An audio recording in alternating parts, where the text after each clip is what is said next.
हरे Krishna. Logical Gita की next video में आपका स्वागत है। श्री गुरुदेव को प्रणाम। आइए श्री राधा गोविंद देव जी की कृपा से आज के प्रश्न पर चर्चा करें। आपकी सेवा में नरहरि प्रहलाद दास।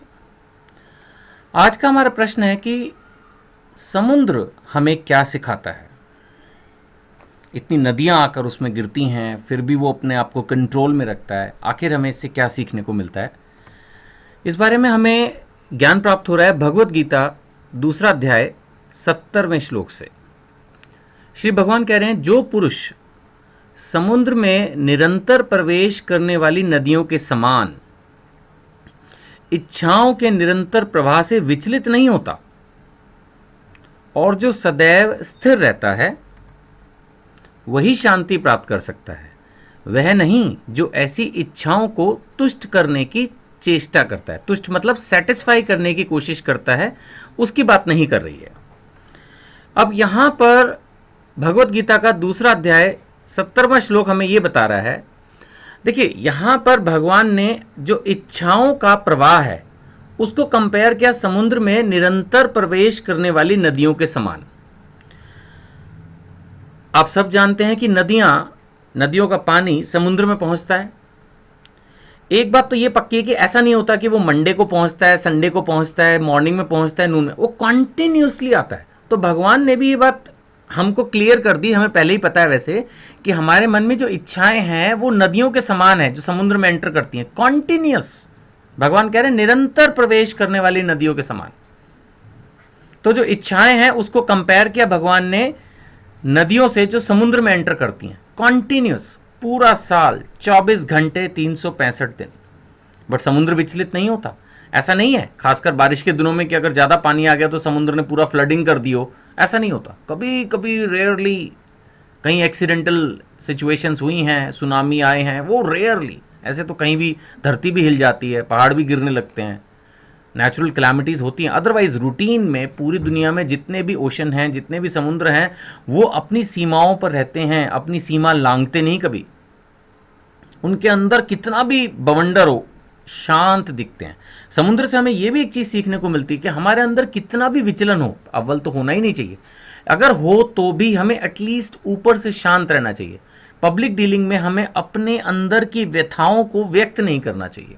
जब तक कि कोई अति घनिष्ठ, जो हमारे जीवन में 2-3 अति घनिष्ठ व्यक्ति हों, उनको छोड़ के अगर हमारे अंदर समस्याएं चल रही हैं तो उनको नहीं डिस्कस करना चाहिए। समुद्र के अंदर भी बहुत कुछ उथल पुथल रहती है, लेकिन समुद्र ऊपर से एकदम शांत लहराता हुआ सा दिखता है। तो कितनी भी इच्छाएं मनुष्य में प्रवेश करें, भगवान कह रहे हैं कि महान कौन है, जो विचलित नहीं होता, सदैव स्थिर रहता है, वह शांति प्राप्त करता है। वह नहीं जो इच्छाओं को तुष्ट करने, एक्चुअली इच्छाएं अनंत हैं, यही तो समझने की कोशिश है, इच्छाओं को तुष्ट करना। कुछ लोग ऐसी फिलॉसफी में बिलीव कर सकते हैं, सोच सकते हैं अपने मन से कि अगर मैं अपनी इच्छाओं को पूरी करूंगा तो एक स्टेज ऐसी आ जाएगी जब उन इच्छाओं को पूरे करने की इच्छा नहीं रहेगी। रॉन्ग। मेरी हम्बल ओपिनियन रॉन्ग। गीता की ओपिनियन इट्स रॉन्ग। इच्छाएं बदल जाएंगी। अगर आप कुछ इच्छाओं को पूरी करने के पीछे भागते रहोगे तो इच्छाएं सिर्फ बदल जाएंगी। आप उससे और बेटर और हायर इच्छाएं करने लगोगे, वो रादर आपके लिए और प्रॉब्लम खड़ी करेगी। भगवान ने शरीर बनाया ही ऐसा है कि इसमें इच्छाएं आती रहेंगी और वो कभी तुष्ट नहीं होंगी, कभी आप सेटिस्फाई नहीं हो पाएंगे अगर अपनी हर इच्छा को पूरी करने की कोशिश करेंगे। तो बेहतर क्या है, अब यहां पर जो है, वर्षा ऋतु में भी सागर अपनी सीमा नहीं लांघता। सागर के समान भक्तों को भी इच्छाएं छूती हैं, पर वह इंद्रिय तृप्ति के लिए लालायित नहीं होता। ये लाइन मैं दूसरी बार पढ़ूंगा, आप भी एक बार मेरे साथ पढ़िए और ध्यान से देखिए इसको, कि जो भक्त होता है, इच्छाएं ऐसा नहीं है कि उसके मन में नहीं आती, वो पत्थर का नहीं होता, वो भी इंसान होता है, पर वह इंद्रिय तृप्ति के लिए लालायित नहीं होता। वो अपने आप को कंट्रोल करना जानता है हैप्पीली, और क्योंकि वो लालायित नहीं होता इसलिए विचलित नहीं होता। आमतौर पर जो लोग विचलित होते हैं वो अपने जीवन में बहुत ज़्यादा सफल नहीं हो पाते। भौतिक दृष्टि से हो भी जाए, शायद उनकी किस्मत अच्छी हो, बिजनेस चल रहा हो पुराना चलता हुआ, ठीक है, इनकम आ रही होगी, लेकिन वो परेशान रहेंगे। परेशानी का कारण क्या है, इन इच्छाओं को तुष्ट करने का प्रयास करना। ये नहीं करना चाहिए। एक रीजनेबल लेवल पर रहने की कोशिश हम करें। जो भक्त होते हैं वे सागर के तुल्य हैं, अपने में सदैव पूर्ण, ये एक बहुत बड़ी बात है। अपने आप में पूर्ण महसूस करना, अपने आप को कंप्लीट महसूस करना। भौतिक दुनिया में बहुत लोगों के पास बहुत कुछ है, अगर हम उनको देखेंगे तो अपने अंदर कमी दिखेगी कि यार हमारे पास ये नहीं है, हमारे पास वो नहीं है, और वो कमी देखते ही हम भागना दौड़ना शुरू करेंगे। फिर कहाँ शांति मिलेगी? नहीं हो पाएगा, है ना। भक्त तो सेवा में ही सुखी महसूस करता है। असली सुख तो सेवा में है, और सेवा के लिए कुछ नहीं चाहिए, सिर्फ प्रेरणा चाहिए, मन की शक्ति चाहिए।